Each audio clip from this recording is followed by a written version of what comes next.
Եկեղեցին հաղորդություն անում է տարի մի անգամ կամ մի քանի անգամ, բայց առաջի դարի եկեղեցին ամեն օր էր, ամեն անգամ էր անում հաղորդություն։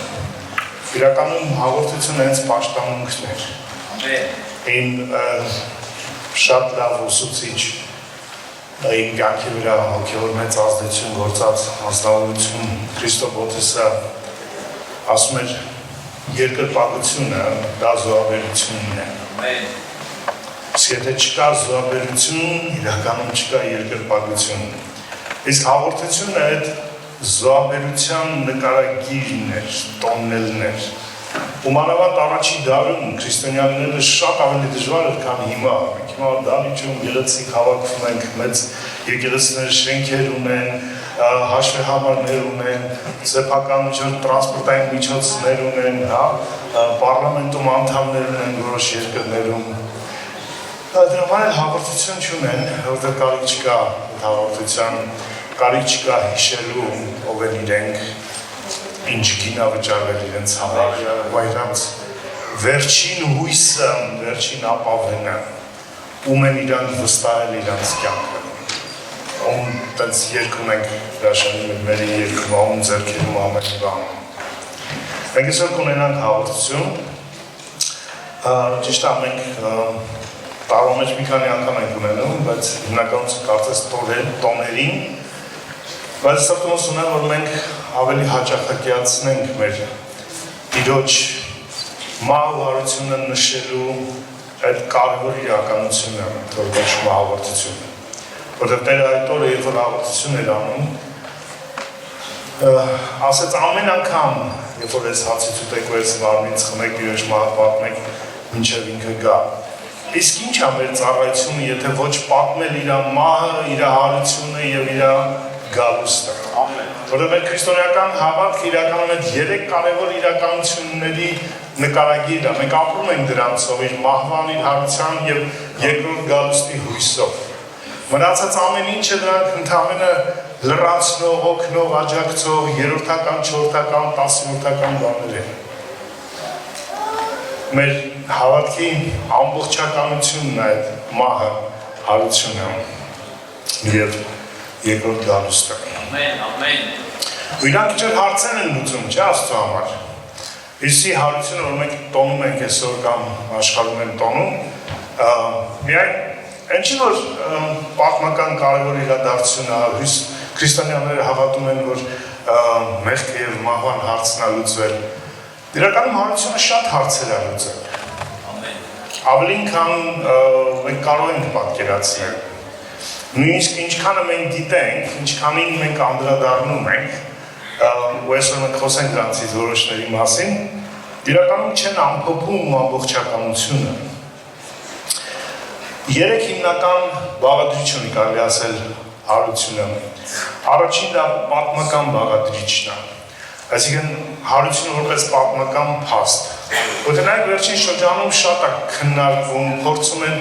ամեն կերպ Իսրայելում փորեն ինչ-որ ոսկոր գտնել, ասեն, այս Հիսուսի գերեզմանն է, այսպիսի ոսկորներն է, տեսեք, հարություն չի եղել ու չեն գտնում։ Կայապայինը գտել են, իրականում շատ Հիսուսի ժամանակակիցներինը գտել են, բայց Հիսուսինը չեն գտել ու չեն գտնելու։ Ամեն։ Հալելույա։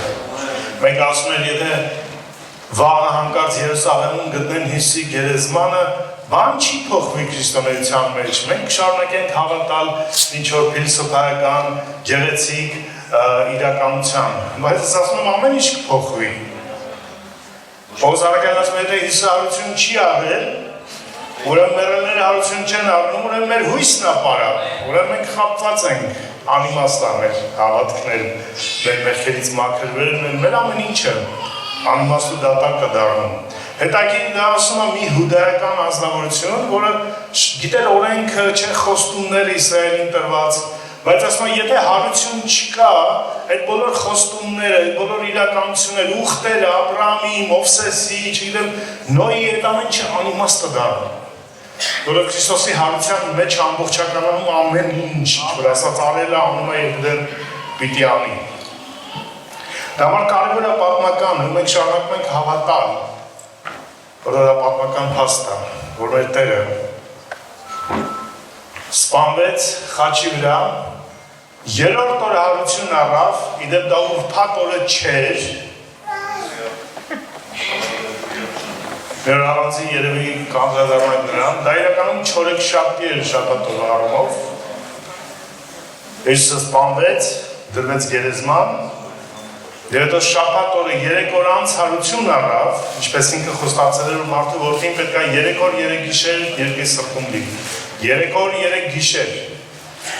Եվ Կիրակի առավոտյան, երբ որ գնացին նոր լույսը բացում էր, նոր էր Կիրակին սկսում, ինքը արդեն հարություն առած էր, ինքը Կիրակի էլ հարություն չի առել։ Նախորդ օրն էր հարություն առել, շաբաթ օր։ Մեր կանդրադառնանք դրան։ Ու սրա պատճառով ավետարանների մեջ, եթե նայեք, տարբերություններ կա, միտեղ գնացին պատրաստություն տեսան կանայք, հետո հանգստացան, մյուս ավետարանում ասում է հանգստացան, հետո պատրաստություններ տեսան։ Ինչի օրինակ երկու տարբեր շաբաթներ էին։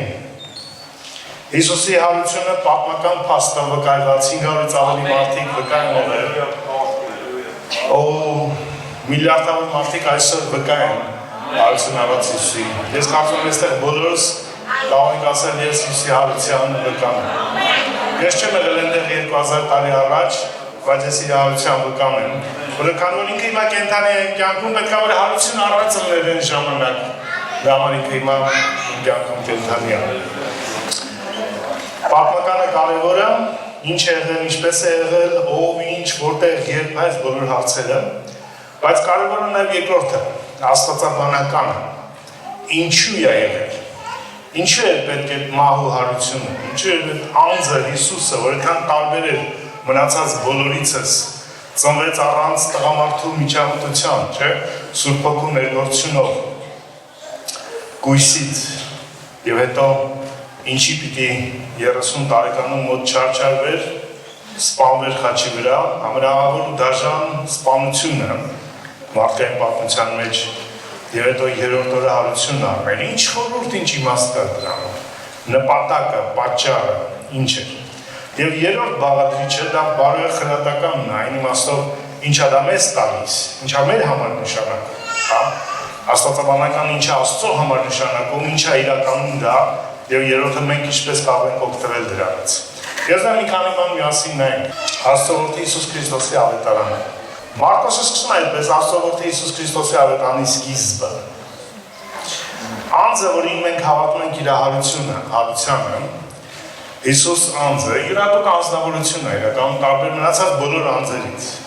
3 տիպի անձեր կան կարելի ասել, Աստված անձնավորությունն է, հրեշտակներ անձնավորությունն են եւ մարդիկ անձնավորություն են։ Առաջինը Աստված աներց անսկիզբ անվերջան, մարդը ժամանակավոր ստեղծված, հա, ունի սկիզբ, ունի սահմանափակում, եւ հրեշտակները նույնպես ունեն սկիզբ, ունեն սահմանափակումներ, մարդիկ ունեն փրկություն, հնարավորություն փրկության ավելի շուտ, հրեշտակները չունեն։ Ու Հիսուսը այդ 3 տարբեր ակների մեջ յուրահատուկ է, այն իմաստով, որ ինքը թե Աստված է, թե մարդ է։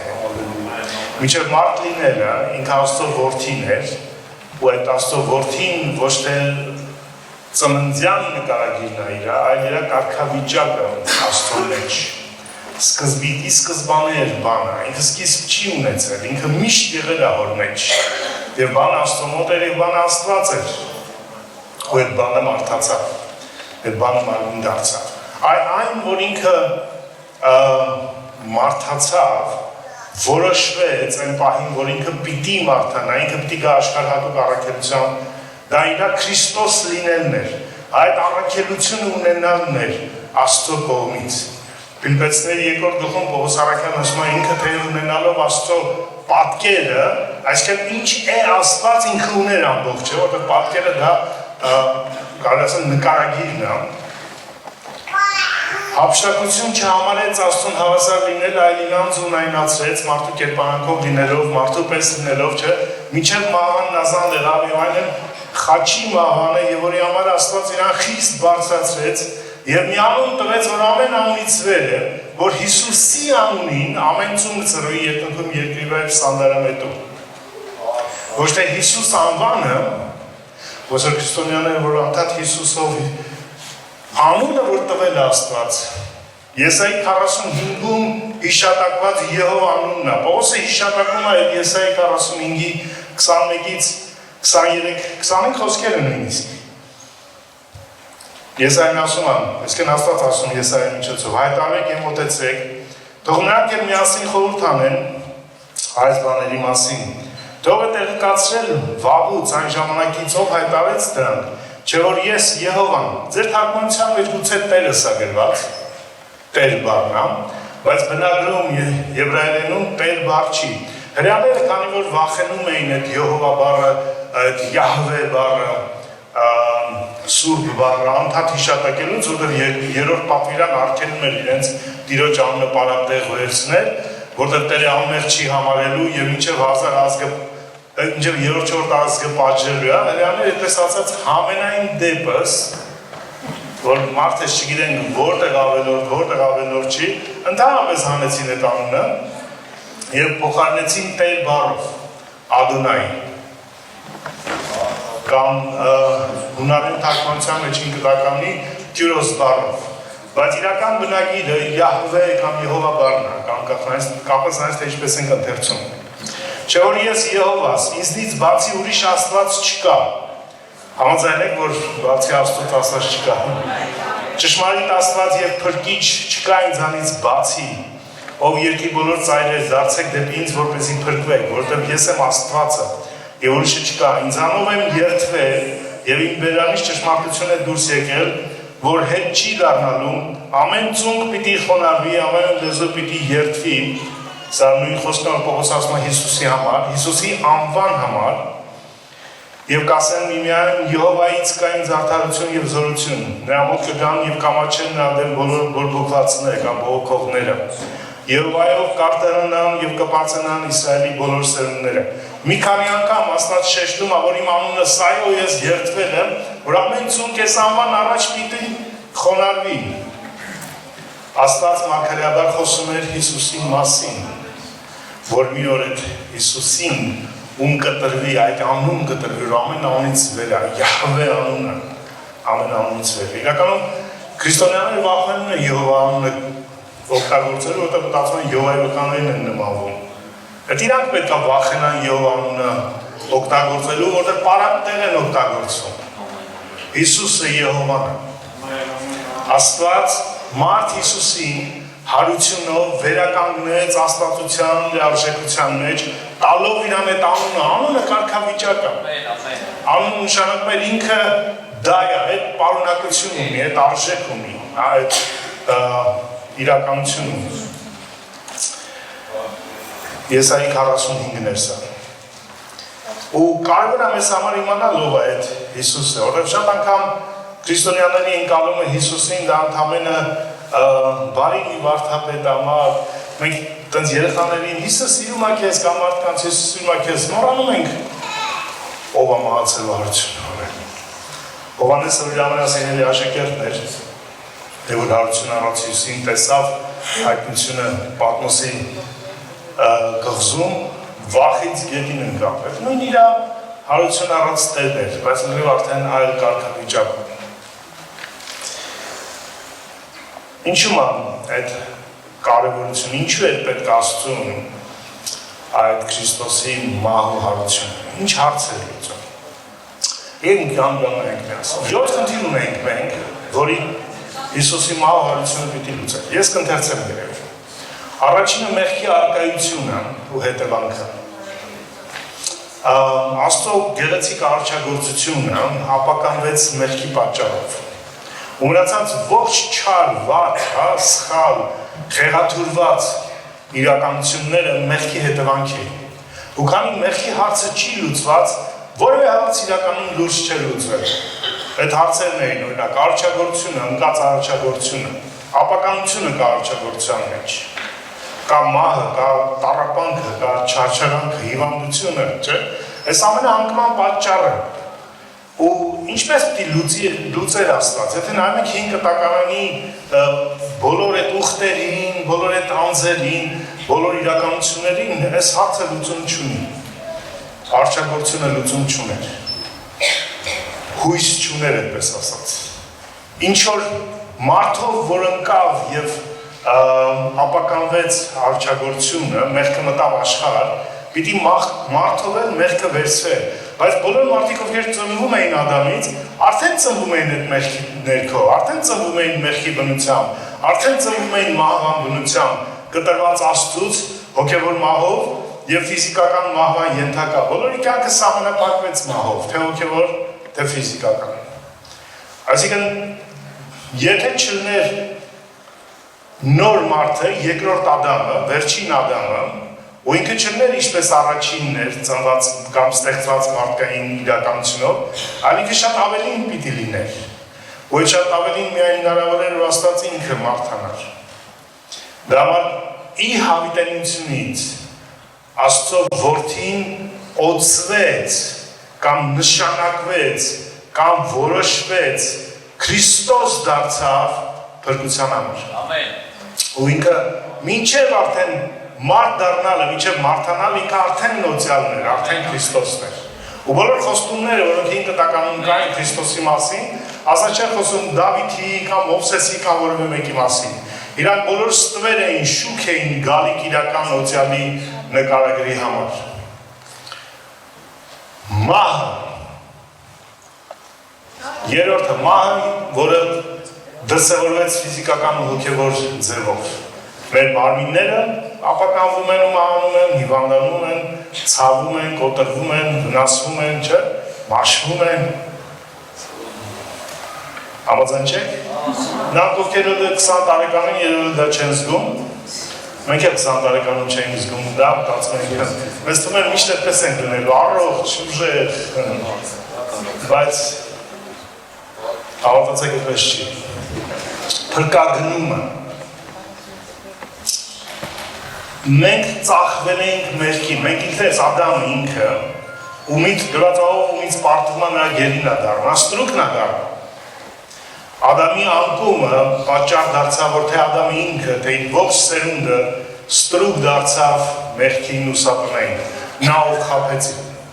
Ու կարելի ասել Ադամը վերստին ծնվեց սատանայից, ունենալով սատանայի բնություն, դիվական բնություն, որը հեռացավ Աստծուց, Ադամը փախավ Աստծուց և որ Աստված եկավ, մեղադրեց ուրիշին, չվերցեց պատասխանությունը իր վրա, այնքինը որ դու ինձ տվեցիր, մինչև այդ մարմից մարմին ոսկորից ոսկոր էր, այդ պահին արդեն այն կնիկը որ դու ինձ տվեցիր։ Դրա համար փրկագնումը պիտի լիներ այդ գերությունից ազատագրումը, իսկ գերությունից ազատագրումը միայն հնարավոր էր այն գինը, որը ուներ այդ գերին վճարելու համար։ Որտեղ Աստծո թագավորությունը իրավունքի թագավորություն է, մինչև չվճարված Աստված իրավունք չուներ փրկելու, ներելու։ Փրկագնումը պիտի պարունակեր իր մեջ ներում և փրկությունը, ներում և փրկագնում ու վերականգնում։ Գին պիտի տրվեր և պիտի վերականգնվեր այն ինչ որ կորցվել էր։ Խոստումները և ուխտերը։ Բոլոր խոստումները, որոնք հին կտականում կային, օդի մեջ չեն գործում, չեն իրականում։ Խոստումները կապված Աստծո թագավորության մասին, թագավորի մասին Աստծո, Իսրայելի կամ Աստծո ժողովրդի բնակության մասին, ժառանգության մասին, այդ բոլոր խոստումները չկար։ Կային խոստումները, իրանց իրականացումը չկար։ Աստված Աբրահամին խոստացավ, քեզ ու քո սերունդին եմ տալու սեզ ողջ տարածքը, գնա աջ ու ձախ շրջի, հյուսիս հարավ։ Աբրահամը շրջեց, տեսավ, մեռավ առանց այդ խոստումը իրականացած տեսնելու։ Խոստումը չիրականացավ։ Փառավոր Իսրայելի թագավորությունը, որտեղ Իսրայելը պիտի գլուխ լիներ ազգերին, չիրականացավ, հակառակը։ Հռոմեացիների ստրկության տակ էր հերիք չի, մի բան էլ եդոմացիներն էին իշխում հռոմեացիների ուժով։ Հերովդեսը իր սերնդով իրենք հրեա չեն, իրանք եդոմացիներ էին։ Խոստումներ պիտի կատարեր։ Թագավորությունը խոստումներից մեջ չկար։ Իսրայելի վրա իշխում էին, Իսրայելը չէր կարողանում կամ ընդհանրապես Աստծո թագավորությունը շարքում Աստված իշխում է։ Ու Աստված չէր իշխում, չի դրսևորվում։ Ոչ սուբյեկտիվ իմաստով մարդկանց սրտերում, ոչ արտաքին իմաստով։ Եվ Աստծո սեփականությունը կամ Աստծո սերունդը, որ Մաղաքիան ասած ասում է, ինչ եք փնտրում, նա որ հոգու առատություն ունեց եւ ստեղծեց արուեք, ինչի համար այդպես ստեղծեց, ինչ եք փնտրում, Աստծո սերունդ էր փնտրում։ Ու այդ սերունդը չկար։ Կար սերունդ, որ իրեն կոչում էր Աստծո ժողովուրդ, մարմնավոր Իսրայելը, բայց իրենց գործերով ավելի վատն էին, քան հեթանոսներն էին։ Հռոմեացիների երկրորդ գլխում Պողոս ասում է, դու հրեա ես կոչվում, օրենքին կամ բարձրանում ես օրենքով, ուխտերով եւ այլն, բայց ասում է, դրանա ինչ ես անում, սուտը խոսում ես, գողությունը անում ես, հələ անողներին էլ հավանություն ես տալիս։ Չի գործում, ու այդ ժողովուրդը Աստծո սեփականությունը հեչ նման չի Աստծո սեփականություն լինելու։ Այս խնդիրները պիտի լուծվեր, ու եթե լուծում չստանային, ընդհանրապես արարչագործությունը դառնում էր անիմաստ։ Արարչագործությունը ստացվում էր Աստծո մեծ սխալը, մեծ վրիպումը։ Բայց Աստված չի սխալվում, չի վրիպում, չի ուշանում, չի շտապում։ Աստված գրված է հայտնի են Տիրոջ իր գործերը հավիտենությունից առաջ։ Հələ չկար ոչինչ, թե իր գործերը գիտեր, որոշել էր։ Ինչ հրաշալի Աստված է մեր Տերը։ Կարող ենք վստահ իրան, որ իր մեջ ունենք մեր լուծումները։ Նույնիսկ եթե դու չես տեսնում այդ լուծումը։ Բայց եթե չես պատկերացնում ինչպես կլինի, Աստված ամեն ինչ գիտի։ Գիտի իր լուծումը, գիտի իր անելիքը։ Դրա ակնարկը կա, երբ որ Եկանիշին ասեցին անապատատեղը լիքը ժողովուրդ կա սոված են, հարցակենք իրանց, թող գնան մի բան գտնել, որտեղ մենք ինչ ոչ բան չենք ավանենք։ Գրված է Հիսուս ասեց, Հովհաննես ավետարանում ենք դա կարդում։ Դուք տվեք իրանց, բայց ինքը գիտեր ինչ պիտի աներ։ Իրանց ասեց, նա տվեց անլուծելի խնդիր, իրենց համար անլուծելի, բայց իր հետ լուծելի խնդիր։ Իրենք չգիտեին Հիսուսի անելիքի մասը, իրանք գիտեին միայն Հիսուսը պատվիրանը չէ, մեր սկայ չէ, շնորհակալություն։ Իրանք միայն գիտեն, որ Հիսուսը այդ պատվերը տվեց, ու դա նման է հին ուխտին։ Հին ուխտը պատվերն է Աստծո, առանց Աստծո մասնակցության։ Ու դա անհնարին լուծում է։ Օրենքը պահել առանց Աստծո ներկայության, առանց Հիսուսի, առանց Աստծո շնորհքի, առանց Սուրբ Հոգու ներգործության անհնարին է։ Ու որ Հիսուս ասեց դուք տվեք իրանց, հրաման տվեց իրենց, որ անհնարին է կատարել, ասեն 300 տարեկանի հացը հնարավոր չի որ կշտացնի, իրենք այդ 300 տարեկան չունեին։ Դա շատ ծաղրանք էր, քդ բան էր, տենց ձեռ էին առանում, տենց ծաղրում էին Հիսուսին, ուզում էին ասել, քեզ թվում այդքան հարուստ ենք, հեսա գնանք, կարող ենք կբերենք բոլորին կերակրենք, դա էր նշանակում։ Մենք որ Հիսուսին պաշտում ենք, մեզ թվում է իր աշակերտներն էլ էին պաշտում։ Չէ, իր աշակերտների համար ինքը Նազովեցի վարդապետ էր։ Հա, մի քիչ տարօրինակ էր, հա, լավն էր, խելացի էր, հրաշքներ էր անում, բայց հələ մարդ էր։ Ու հրամանը առանց իր ներկայության դա հին ուխտ է։ Ու Աստված մեզ նոր ուխտ է տվել։ Նոր ուխտը շարունակությունն էր, որ ասին գնանք սա անենք չեն կարողանել, ինքը գիտեր ինչ պիտի աներ, ու ինքը գիտեր, որ իր օրհնությունով, իր շնորհքով, իր ներկայությունով այդ մարդիկ պիտի կերակրվեն։ Նոր ուխտը էլի ունի պատվեր, բայց այդ պատվերի ուժը կատարման ինքն է, մենք չենք։ Մենք հնազանդվում ենք, իր աշակերտներն հնազանդության, ասած գնացեք տեսեք ինչ ուներ, գտան այդ պատանուն, որ ուներ ընդամենը 2 ձուկ և 5 գարեհաց։ Ու հնազանդություն արեցին, գտան ինչ ունեն, վերեցին, մրանցած արեցի սա։ Սա ուխտի նկարագիր էր։ Ինչ լավ է, որ մեր զորության առավելությունը մերը չի այլ Աստծուն։ Ու մենք այդ հողի գանձը գրում ենք այս հողի անվանների մեջ վստահ լինելով, որտեղ ես չեմ կարող ինքը կարող է, որտեղ ես չկամ ինքը կա, որտեղ ես չգիտեմ ինքը գիտի, որտեղ ես իմ համար անորոշ է, ինքը որոշակի է, եւ որ ես վախենում եմ ինքը վախ բառը չունի, եւ որ ես ընկճում եմ, ինքը ընկճվել զգացումը չունի, դա որ ես ամեն բան կարող եմ ինձ զորացնել Քրիստոսը։ Բարդ։ Հիմա նա ինչպես են լուծում այդ հարցերը Քրիստոսի մեջ։ Մեղքի հարցը։ Առաջին Հովհաննեսը տեսնելով Հիսուսին, որ եկել է մկրտության հռչակումը, Աստծո գառը, որ վերցնում է աշխարհի մեղքը։ Ես չգիտեմ կալվինիստները որտեղից են վերցել, որ Հիսուսը մահացել է միայն ընտրյալների համար, եւ որ Հովհաննեսը, որ փաստորեն փաստացի կալվինիստ չէր, հռչակում որ Հիսուսը մահացել է բոլորի համար, որ վերցնում է աշխարհի մեղքը։ Ոչ միայն մարդկության մեղքը, ընդհանրապես աշխարհի ողջ մեղքը, այն մեղքը, որ կա աշխարհում, մեղքը, որ ազդում էր Աստծո արարչագործության վրա, Աստծո աշխարհի վրա, այսինքն Աստծուց բացի մնացած աշխարհն է։ Աստծուց այն կողմ, Աստված տարբեր է իր արարչագործությունից, այն տարբերը ինչը ստեղծել է Աստված, մնացած ստեղծվածը դա աշխարհն է։ Ու Հիսուսը, որպես Աստծո գառ, որպես Աստծո զոհ, վերցրեց ողջ մեղքը, ողջ մեղքի հարցը, դա պատմական իրականություն է, այսինքն պատմական մեղքը, ոչ թե այդ պահին գործվող մեղքերը, ոչ թե այդ պահից առաջ եղած մեղքերը,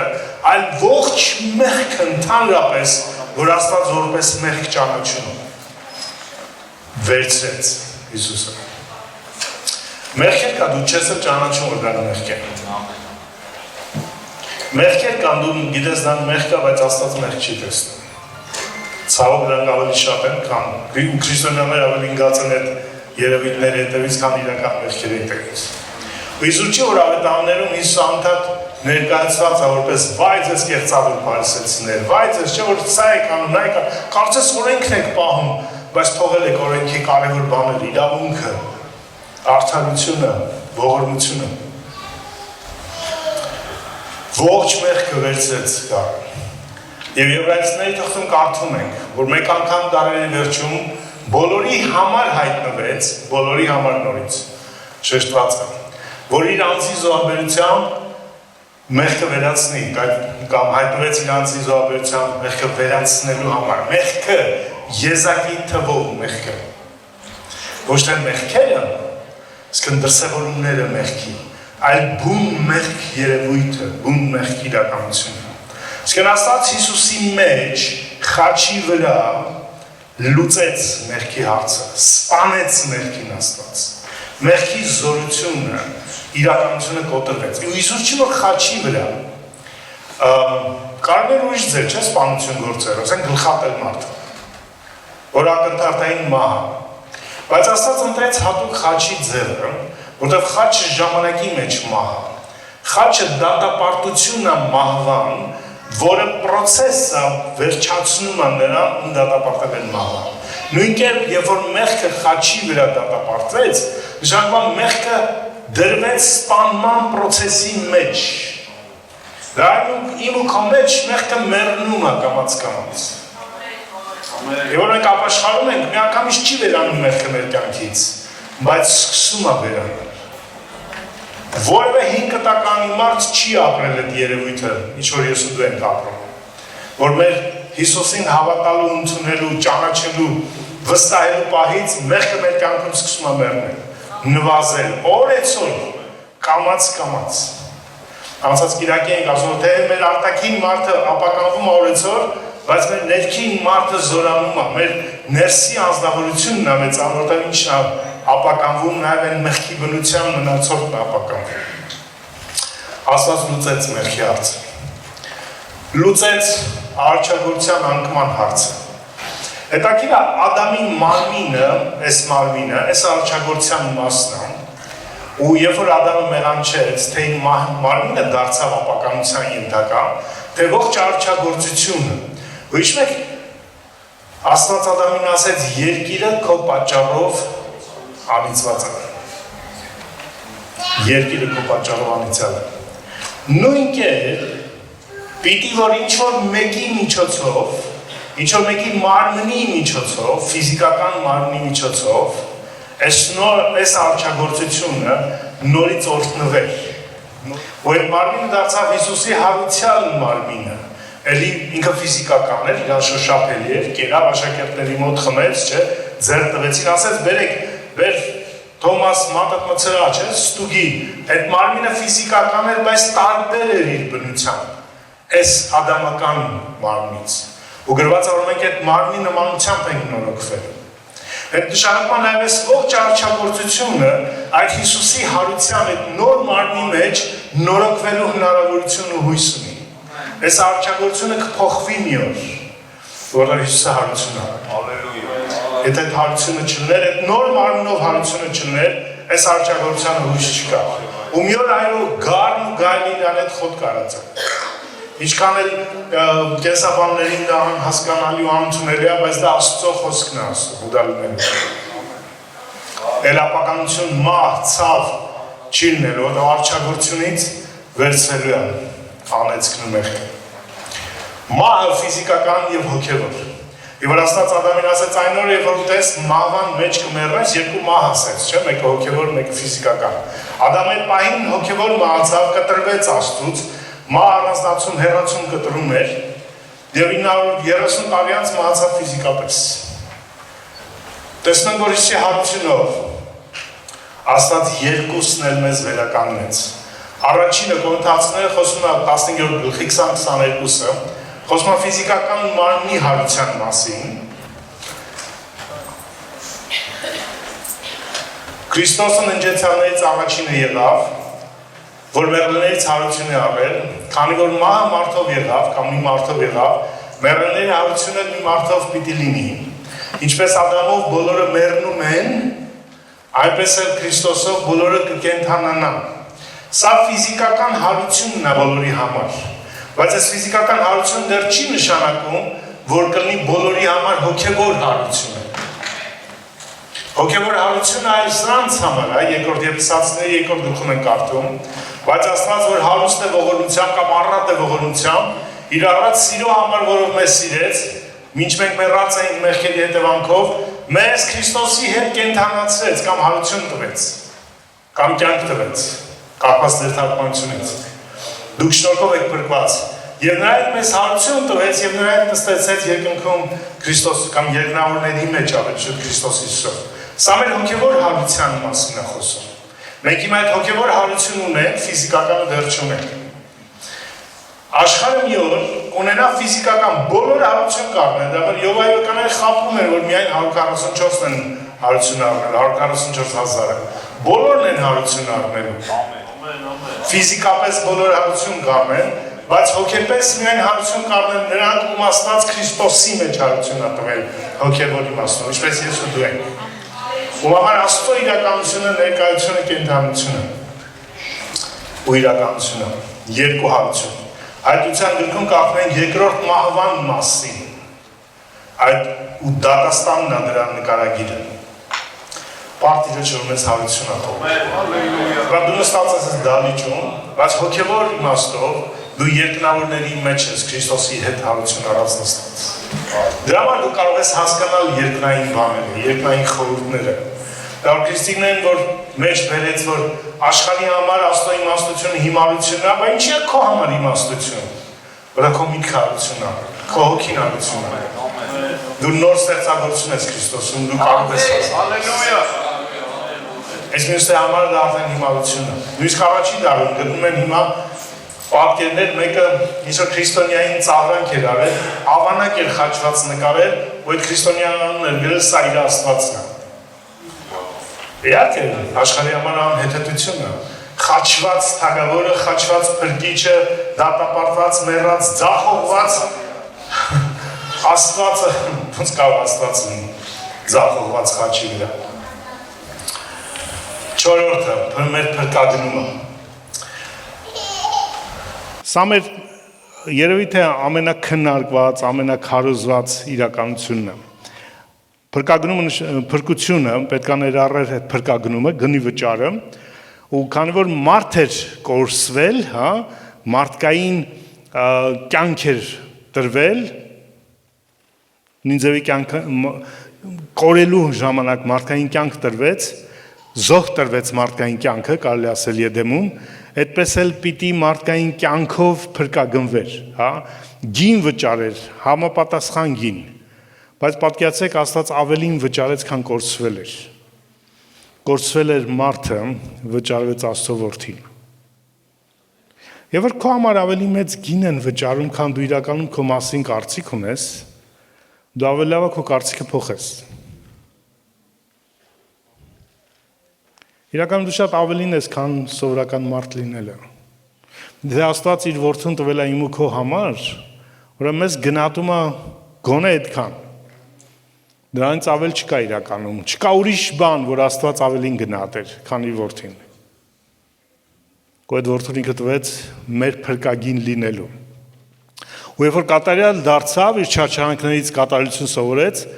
Եբրայեցիների 5:9-ը, բոլոր իրեն հնազանդվողների համար հավիտենական փրկության պատճառ եղավ, հավիտենական փրկության։ Ոչ թե ժամանակավոր փրկության։ Մենք այնքան նվնվում են քրիստոնյաները, մի ամեն նեղությունից, մի ամեն իրանց թվում Աստված թողեց իրանց։ Իրանք էս սխալն արեցին, այն ճիշտ չեն էս բանի մեջ, չգիտեմ, էս թուլացել են, Ես Աստված իրենց պես է, գնահատում է իրենց արածի համեմատ։ Դու նոր ուխտի մարդ ես, քեզ Աստված չի գնահատում քո արածի համեմատ։ Դա հին ուխտն էր։ Ու եթե քեզ սովորեցրել են այդպես, որ դու արժես այն ինչ որ դու անում ես, դու հին ուխտի մարդ ես։ Դու կապ չունես Քրիստոսի հետ։ Քրիստոսի իրականության մեջ դու նստեցված ես Քրիստոսում, դու հարություն ես առել։ Քո գինը Հիսուսն է, քո արածը չի, չարածը չի։ Աստված քեզ չի գնահատում քո արածի համեմատ, գնահատում է իր որդու համեմատ։ Դա հավիտենական փրկություն է։ Եվ անվանվեց հավիտենական քահանա Մելքիսեդեկի այդ քահանան դու երկնքում քահանա ունես, որ անմահ է, հավիտենական է, ով իր չարչարանքներով է կատարյալ դարձել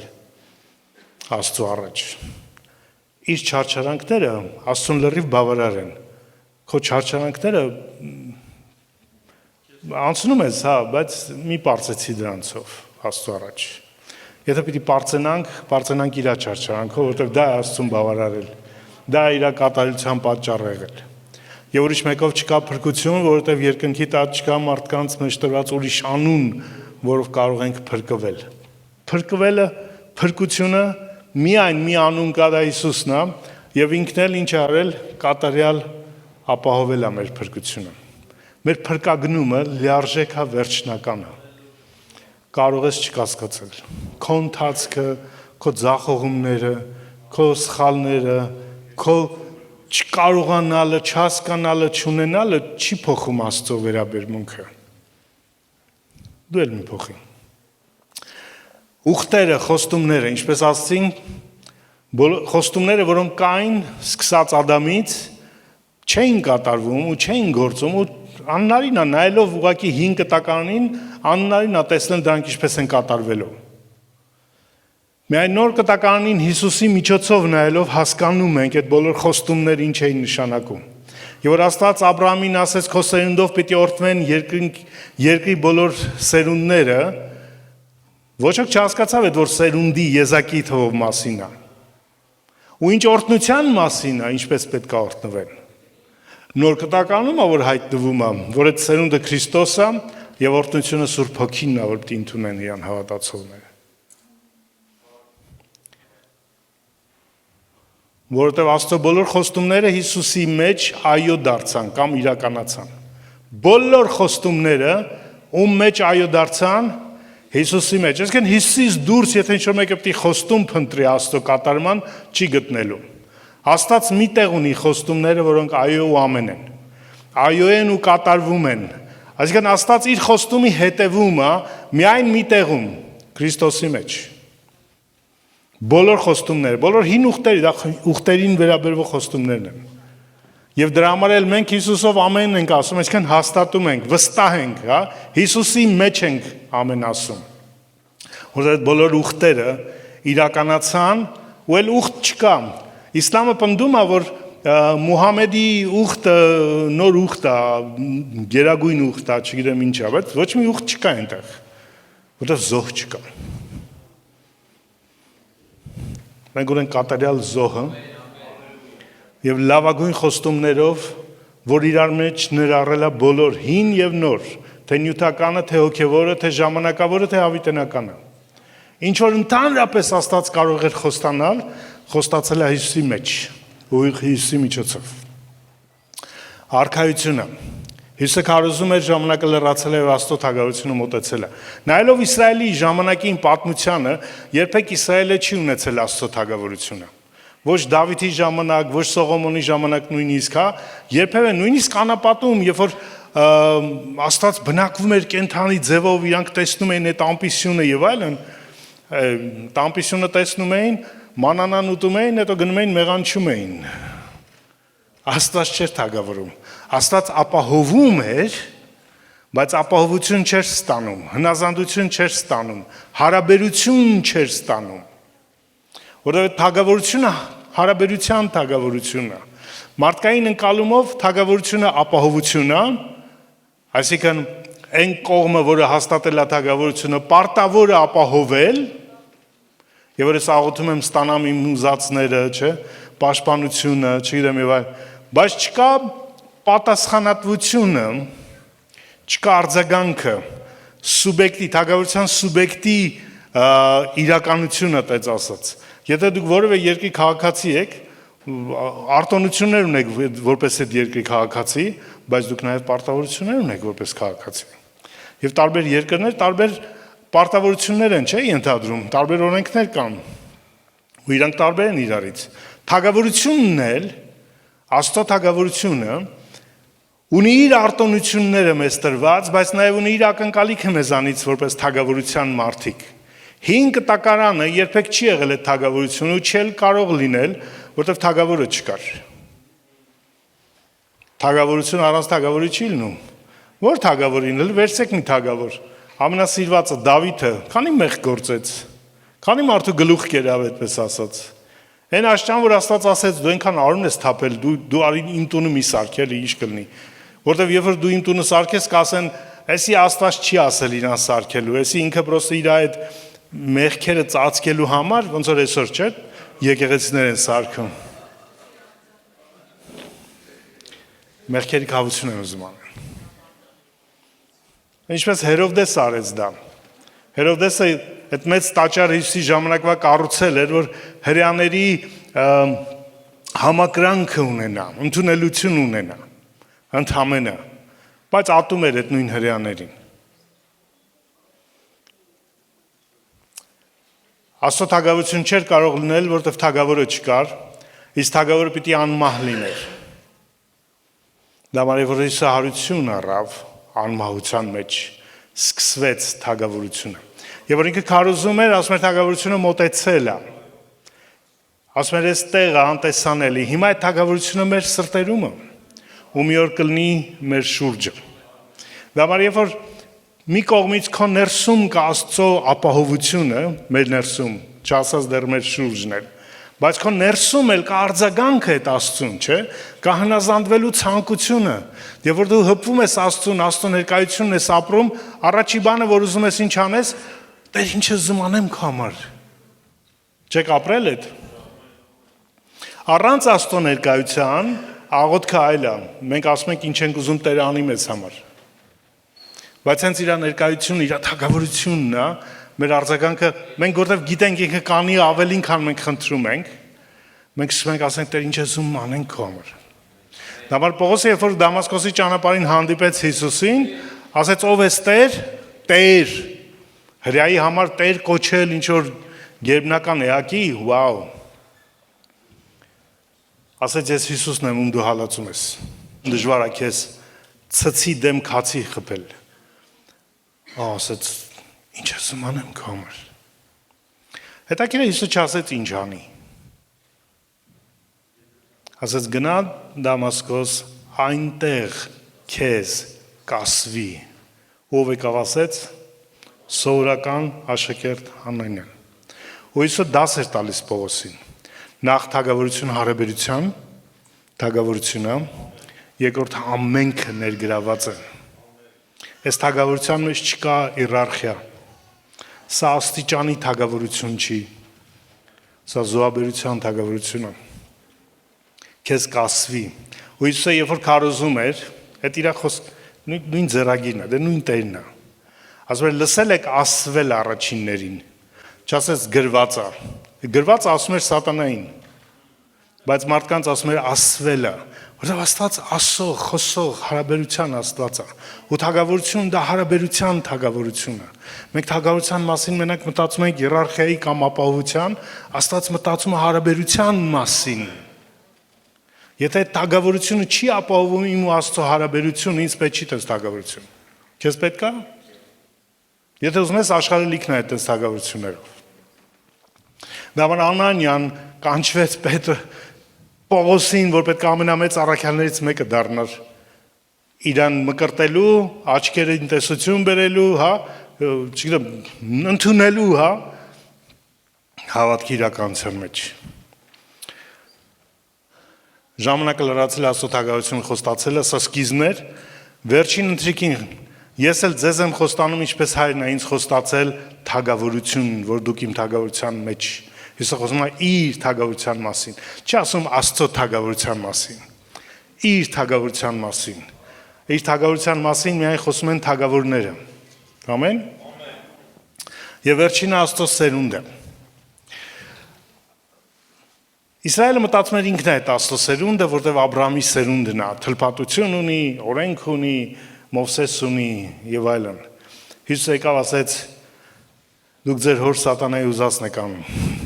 Իժերի ծնունդներ, օծի սերունդ, վաու, ոչ թե Աստծո սերունդ։ Աստծո սերունդը պետք է Աստծուց ծնված լինի։ Ինչ-որ մեկի սերունդը կամ որդեգրված է, կամ ծնված է իրանից։ Հիսուսի մեջ մենք ինչ ենք եղել, մենք որդեգրվել ենք։ Մենք հեթանոսներս որդեգրվել ենք։ Մենք պատվաստվել ենք այդ ձիթենու վրա։ Բայց ես մի բան ասեմ, որդեգրություն մի հատ առավելություն ունի բնական ծնվածներից։ Որդեգրելուց դու ընտրում ես ում ես ուզում։ Ծնվելուց դու չգիտես ով կծնվի։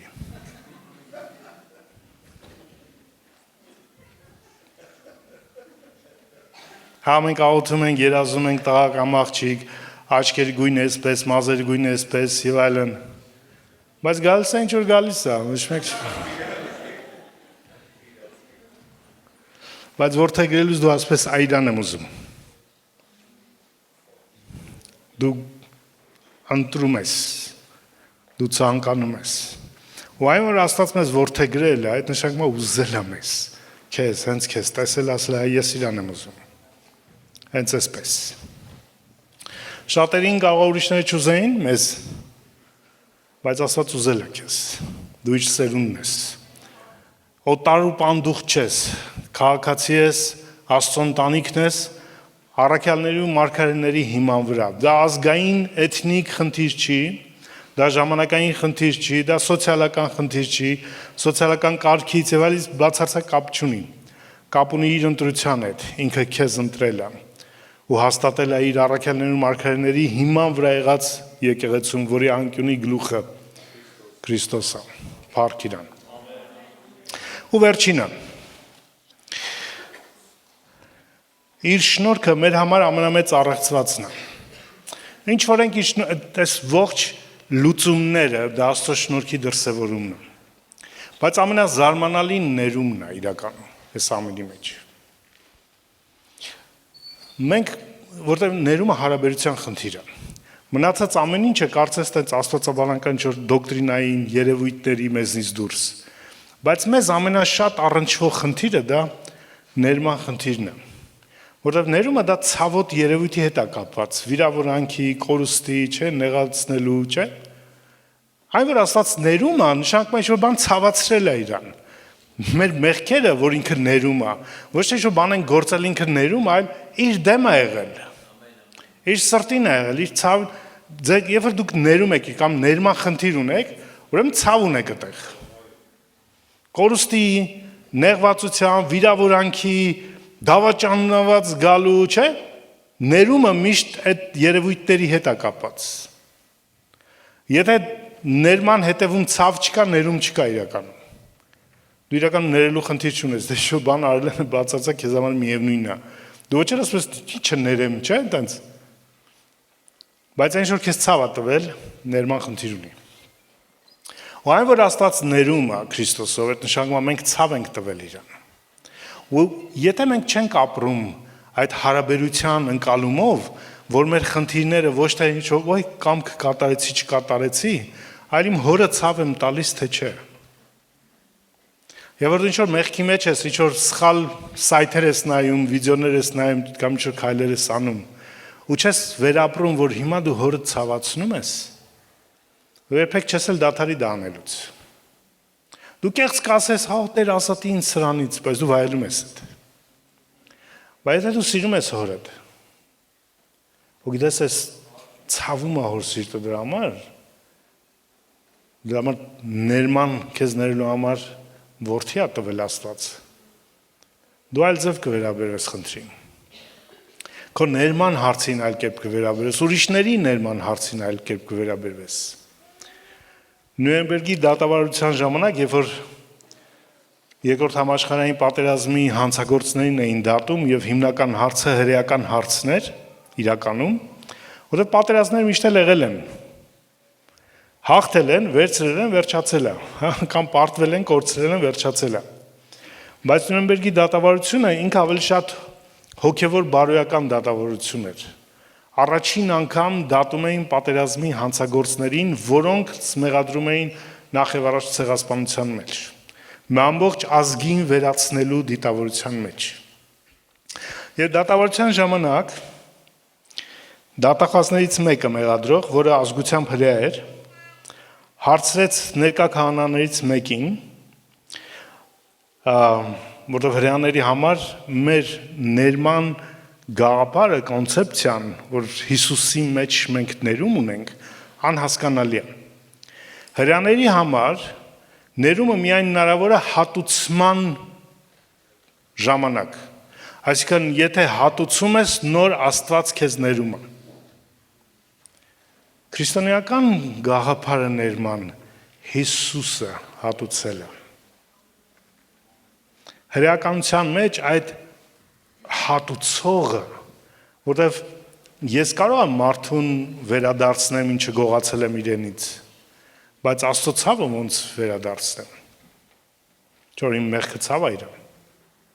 Հրեաների համար անհասկանալի ու անընդունելի է Հիսուսի մեր, ասում են, ուղղակի հեշտ ձև է գտել ներման համար։ Ու այդ դատախազը հարցում է ներկա քահանաներից մեկին, ասում է, փաստորեն, ըստ ձեզ, եթե ֆաշիստներից մեկը, ով հանցավոր է